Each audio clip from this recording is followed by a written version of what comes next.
اعوذ باللہ من الشیطان الرجیم بسم اللہ الرحمن الرحیم رب اشرح لی صدری ویسر لی امری واحلل عقدۃ من لسانی یفقہوا قولی۔ فہم قرآن کے قواعد میں سے ناسخ اور منسوخ کا جاننا بھی ہے۔ تمہید کے طور پر پہلے یہ بات سمجھ لینی چاہیے کہ اللہ تعالیٰ نے جتنی بھی شریعتیں اپنے انبیاء علیہ السلام پر نازل کی ہے،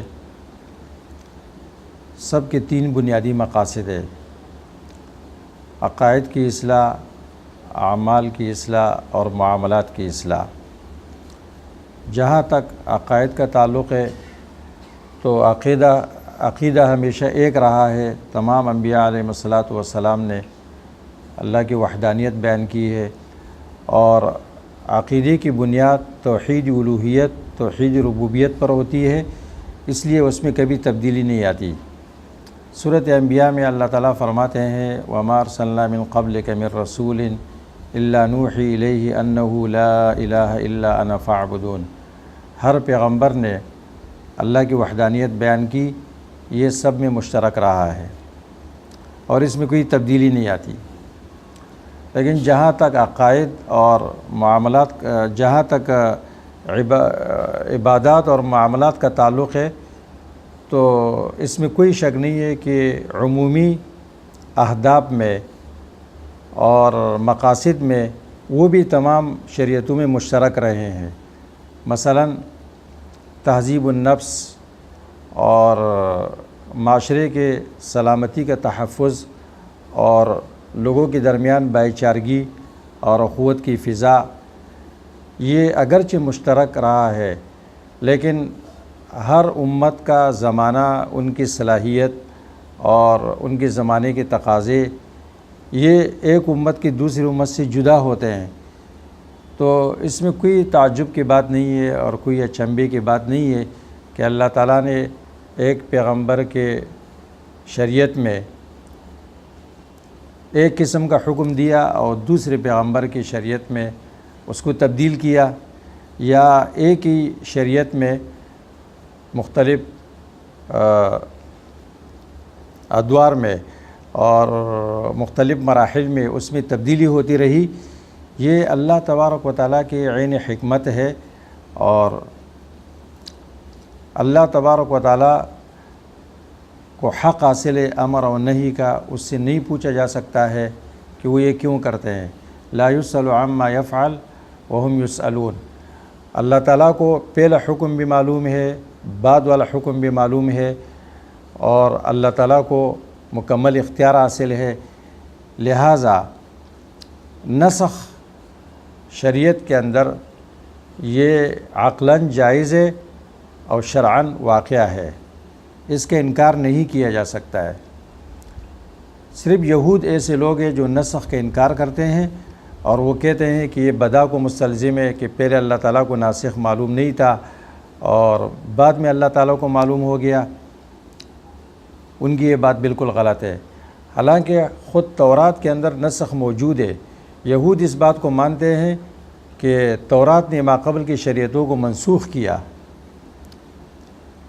اللہ پر تو پابندی لگاتے ہیں، لیکن اپنے علماء کو انہوں نے اجازت دی کہ وہ جو چاہے احکامات کے اندر تبدیلی کرے، اس میں تحریف کرے۔ حالانکہ تورات کے اندر یہ بات موجود ہے کہ آدم علیہ السلام بین بھائی کا نکاح کراتے تھے، موسیٰ علیہ السلام کی شریعت میں وہ منسوخ ہو گیا۔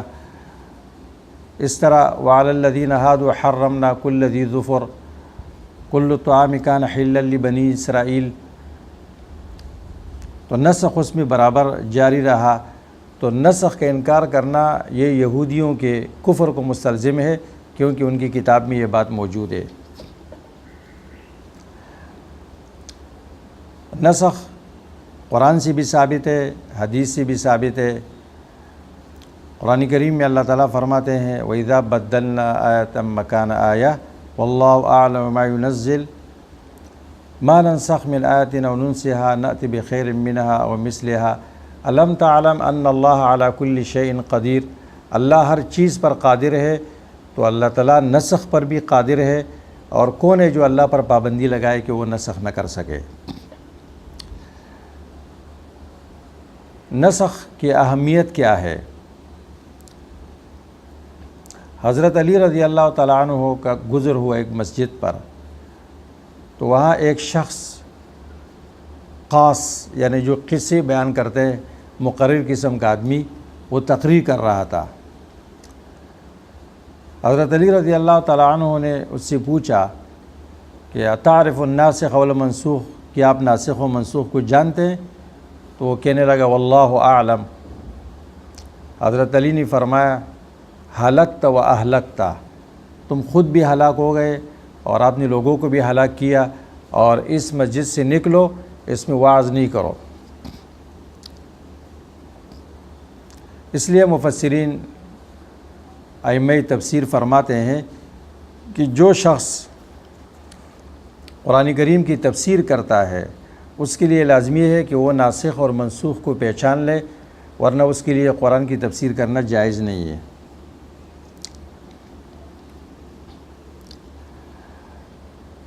نسخ کا لغوی معنی کیا ہے اور اس کا اصطلاحی معنی کیا ہے؟ لغوی معنی نسخ کا ہے ازالۃ شیء بشیء آخر یتعقبہ، ایک چیز کو دوسرے سے زائل کرنا جو بعد میں آ رہی ہو، جیسے نسخت الشمس الظل، دھوپ نے سائے کو زائل کیا۔ اور نقل کے معنی میں بھی آتے ہیں، ایک چیز کو ایک مقام سے دوسرے مقام میں منتقل کرنا۔ لکھنے کے معنی میں بھی آتا ہے انا کننا نستنسخ ما کنتم تعملون۔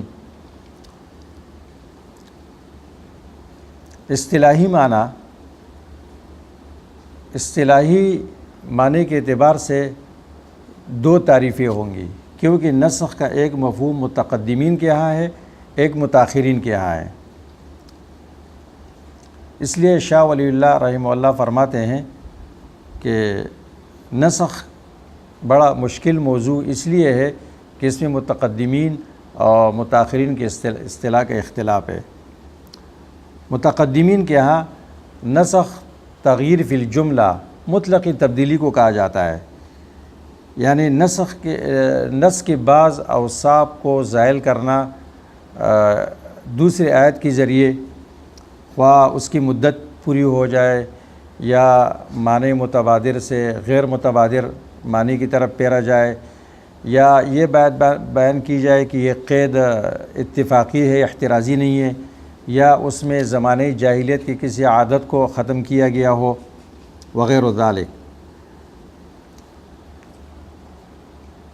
اس لیے متقدمین کے ہاں نسخ کا دائرہ بڑا وسیع ہے اور تقریباً 500 کے لگ بھگ آیتیں منسوخ کہلاتی ہے، جبکہ متاخرین کے ہاں نسخ کی تعریف ہے رفع الحکم الشرعی بخطاب شرعی، ایک حکم شرعی کو اٹھانا دوسرے حکم شرعی کے ساتھ جو بعد میں آئی ہو، کہ اگر یہ بعد والے حکم شرعی نہ ہو تو پہلا والا ثابت ہوتا اپنی جگہ پر، لولاہ لکان ثابتا۔ اس لیے متاخرین کے ہاں نسخ کا دائرہ پھر تنگ ہو جاتا ہے۔ علامہ سیوطی فرماتے ہیں کہ منسوخ آیتیں 25 ہے، ان کے ہاں 25 ہے۔ شاہ ولی اللہ فرماتے ہیں 5 ہے، اور انور شاہ کشمیری رحمہ اللہ فرماتے ہیں کہ ایک بھی نہیں ہے۔ کیا مطلب؟ وہ اپنی کتاب فیض الباری میں لکھتے ہیں کہ ما من آیت منسوخۃ الا وہی محکمۃ فی بعض جزیاتها، کوئی منسوخ آیت ایسی نہیں ہے مگر بعض جزیات میں وہ اب بھی محکم ہے، یعنی نسخ کلی نہیں ہے۔ یہ نہیں کہ شاہ صاحب نسخ کے منکر ہے، بلکہ وہ کہتے ہیں کہ نسخ کلی نہیں ہے، اس سے دوسرے احکامات نکالے جا سکتے ہیں۔ ناسخ اللہ ہے، اور ناسخ کا اطلاق اللہ آیت پر بھی ہوتی ہے کہ یہ آیت فلاں آیت کے لیے ناسخ ہے۔ اس طرح منسوخ وہ حکم ہے جس کو اٹھایا جاتا ہے۔ نسخ کی شرائط کیا ہے؟ سب سے پہلی شرط یہ ہے کہ ناسخ نزول میں ناسخ سے پہلے ہوگا، منسوخ پہلے ہوگا، ناسخ بعد میں ہوگا۔ اگرچہ وضعی ترتیب میں منسوخ بعد میں ہو اور ناسخ پہلے ہو، جیسے صورت بقرہ میں 1 سال کی عدت والی آیت منسوخ ہے، وصیۃ لازواجہم متاعا الی الحول غیر اخراج، یہ منسوخ ہے، والذین یتوفون منکم ویذرون ازواجا یتربصن بانفسہن 4 اشہر و10، 4 مہینے 10 دن کے ساتھ، لیکن یہ ناسخ پہلے ہے اور منسوخ بعد میں ہے۔ شرط نمبر 2، نسخ نص صریح کے ساتھ ہوگا، رسول اللہ سے نص صریح موجود ہو یا صحابی سے، لہٰذا نسخ رائے اجتہاد سے بھی نہیں ہو سکتا ہے اور کسی مفسر کے قول کے ساتھ بھی نہیں ہو سکتا ہے۔ تیسری شرط یہ ہے کہ نسخ اوامر اور نواہی میں ہوگا، اخبار میں نہیں ہو سکتا ہے، کیونکہ اس سے کذب مخبر لازم آتا ہے۔ اور چوتھی شرط یہ ہے کہ نسخ رسول اللہ کی زندگی میں ہوگا، اس لیے کہ بعد میں کسی پر وحی نہیں آتی۔ اور پانچویں شرط یہ ہے کہ نسخ ایک نس کا دوسری نس کے ساتھ ہوگا، قیاس کے ذریعے نہیں ہو سکتا ہے۔ نسخ کیسے پہچانا جائے گا؟ اس کے پہچاننے کے مختلف طریقے ہیں۔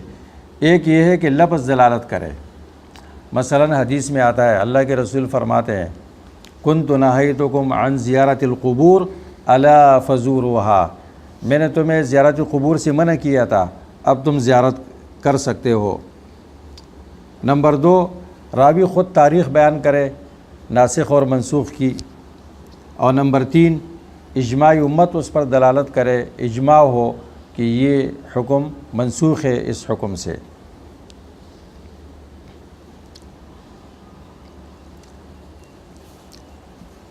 نسخ کی تقسیم، اس کے مختلف تقسیمات ہے۔ پہلی تقسیم صورتوں کے اعتبار سے ہے۔ نسخ کے اعتبار سے صورتوں کی کتنی قسمیں بنتی ہے؟ تو علماء لکھتے ہیں کہ 4 قسمیں بنتی ہے۔ پہلی قسم وہ صورتیں ہیں جس میں نہ ناسخ ہے نہ منسوخ ہے، یہ 43 صورتیں ہیں۔ دوسری قسم وہ صورتیں ہیں جس میں ناسخ ہے منسوخ نہیں ہے، یہ صرف 6 صورتیں ہیں۔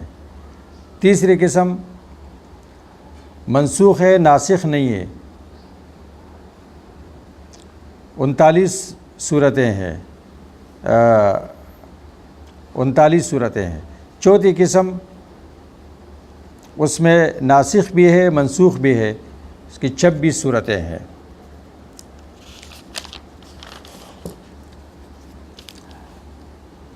نسخ کی دوسری تقسیم،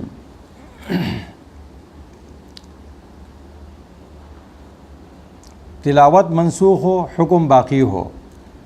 مثال جیسے رجم کی آیت سورۃ احزاب میں تلاوت کی جاتی تھی اور بعد میں منسوخ کی گئی۔ یہاں پر ایک شبے کا ازالہ کرنا بہت لازمی ہے۔ عام طور پر تفسیروں میں اصول فقہ کی کتابوں میں یہ لکھا ہوتا ہے کہ رجم کی آیت قرآن میں موجود تھی اور وہ یوں ہے کہ الشیخ والشیخۃ اذا زنیا فرجموہما نکالا من اللہ۔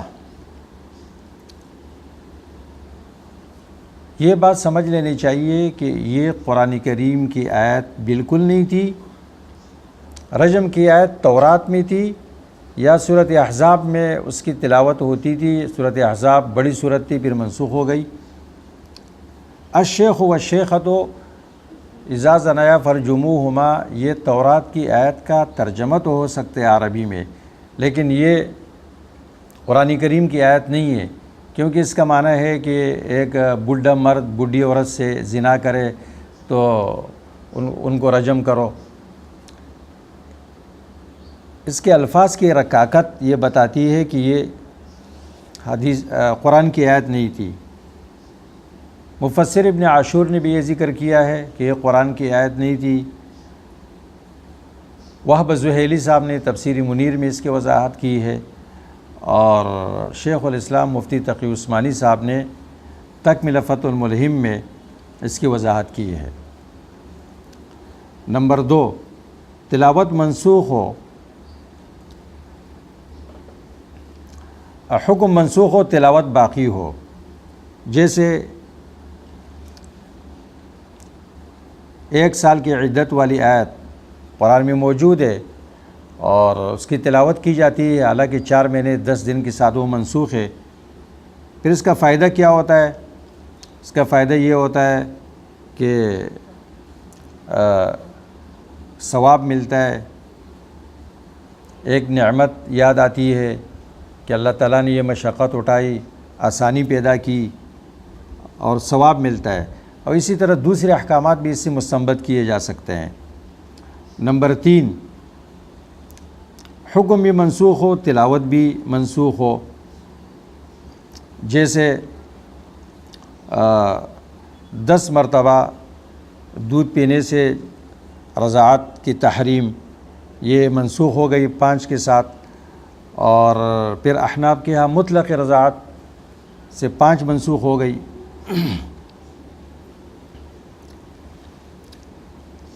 نسخ کی ایک اور تقسیم، نسخ القرآن بالقرآن، جیسے 1 سال کی عدت والی آیت منسوخ ہو گئی 4 مہینے 10 دن کے ساتھ، اور بھی اس کی بہت ساری مثالیں ہیں۔ نمبر 2، نسخ القرآن بالسنہ، اس کے تحت پھر 2 قسمیں ہیں۔ نسخ القرآن خبر واحد کے ساتھ، جمہور کہتے ہیں کہ یہ جائز نہیں ہے، اس لیے کہ قرآن متواتر مفید یقین ہے اور خبر واحد ظنی ہے، لہٰذا معلوم کے ساتھ مظنون کو ظنی کے ساتھ متواتر منسوخ نہیں کیا جا سکتا ہے۔ نمبر 2، نسخ القرآن بالسنت المتواترہ، امام مالک، امام ابو حنیفہ، امام احمد اس کو جائز قرار دیتے ہیں، وہ کہتے ہیں یہ سب وحی ہے، وما ينطق عن الهوى ان هو الا وحی یوحی، اس کی دلیل ہے وانزلنا الیک الذکر لتبین للناس۔ تیسری قسم ہے نسخ السنت بالقرآن، جمہور اس کو جائز قرار دیتے ہیں، اور اس کی مثال بیت المقدس کی طرف منہ کر کے نماز پڑھنا، یہ سنت سے ثابت تھا، قرآن کریم میں اس کا ذکر نہیں ہے، قرآن کریم کی اس آیت سے اس کو منسوخ کیا گیا ہے، فَوَلِّ وَجْهَكَ شَطْرَ الْمَسْجِدِ الْحَرَامِ۔ چوتھی قسم ہے نسخ السنت بالسنہ، اس کے تحت پھر 4 قسمیں آتی ہے۔ نمبر 1، نسخ المتواتر بالمتواتر، اور نمبر 2، نسخ الآحاد بالآحاد، نمبر 3، نسخ الآحاد بالمتواتر، اور نمبر 4، نسخ المتواتر بالآحاد۔ اس میں پہلے تینوں جائز ہے، اور چوتھی میں اختلاف ہے، نسخ القرآن بالسنہ، جمہور کہتے ہیں یہ جائز نہیں ہے۔ نسخ کی حکمت کیا ہے؟ منسوخ کیوں کیا جاتا ہے؟ ایک تو بندوں کی مصلحت کی رعایت، نمبر 2 شریعت کے اندر ترقی اور تکمیل، نمبر 3 اس میں مکلفین کے ابتلاء ہے کہ وہ اس حکم کو مانتے ہیں یا نہیں مانتے ہیں، اور امت کے لیے آسانی،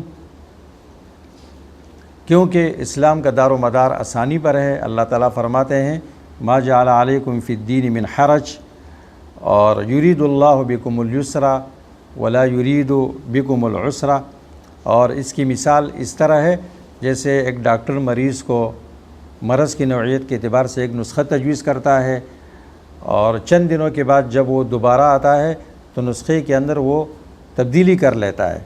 اس کا یہ مطلب نہیں ہے کہ ڈاکٹر کو پہلے نسخہ معلوم نہیں تھا، بلکہ پہلے مرض کی نوعیت اور تھی، اب اور ہو گئی۔ اور یہ بات بھی جاننا لازمی ہے کہ نسخ یہ بندوں کے اعتبار سے ہے، اللہ کے اعتبار سے کوئی نسخ نہیں ہے۔ اللہ کو تو معلوم ہے کہ اس وقت تک میرا یہ حکم چلے گا، اس کے بعد میں یہ حکم نافذ کروں گا۔